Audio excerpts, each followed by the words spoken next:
It was back in 2008 when Barack Obama stunned the political world by winning the Iowa caucuses, beating Hillary Clinton and becoming the frontrunner in that deeply contested race. Obama's victory that night and in the general election proved to the country that a 90% white state like Iowa would support a black presidential candidate, helping Obama carve his groundbreaking path to power. Well, fast forward 16 years, and now the issue of race has prompted Democrats to shuffle their primary calendar, giving South Carolina the first contest instead of Iowa. The Democrats in Iowa are furious that the party abandoned Iowa and capitulated to the Democratic National Committee. South Carolina is a far more diverse state, and Democrats say they want to empower minority voters who are a critical base for the party.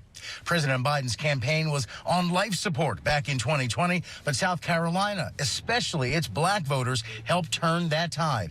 Influential South Carolina Congressman Jim Clyburn offering a critical endorsement. We know Joe. But most importantly, Joe knows us. Iowa Democrats essentially bowed down to the wishes of the National Party, switching to a mail-in voting system this year with results not announced until March. Iowans are pretty angry that the Iowa Democratic Party surrendered. However, New Hampshire, which typically goes second but was also pushed further down the calendar, chose a more defiant path and will still hold its primary later this month. They are being penalized for that when it comes to the delegates, which means South Carolina's February 3rd primary will still be the first mathematically meaningful vote for the Democrats. Ross Wilburn, the former chair of the Iowa Democratic Party, says his state is more diverse than outsiders understand, and he still points to Obama's victories here. Without Iowa, there was no uplifting of President Barack Obama in 2007. He did it here, and that woke the country up to the possibility that, yes, we can elect an African-American to be president of the United States, and he did a great job. He admits that he's disappointed by Iowa's downgraded role, but even more bothered by a strong conservative shift here in Iowa, a state that went for Obama twice, but then twice voted for Trump, with a third Trump victory here quite likely.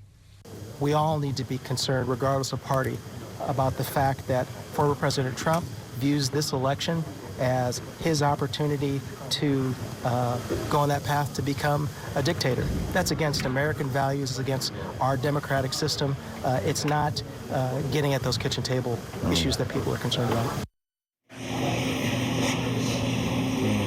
It really is interesting. That's why the juxtaposition between, you know, you've heard our guest mention this today, Obama winning here, which they kind of hang their hat on, saying, hey, look, you know, look what this largely white state did, but now kind of getting downgraded by the Dems on that same issue of race after after Biden's path to the White House was really, had to go through South Carolina and Clyburn, which kind of is what got Joe Biden to the Oval Office. Arguably one of the biggest endorsements in our generation, like hugely impactful. And as far as the caucuses go on the Republican side, as you explained in your piece earlier, it's not necessarily an indication that you're going to win this thing. Like, no. Past caucus winners have lost. Yes, exactly. And we won't know till we know. No, exactly. So buckle up, folks.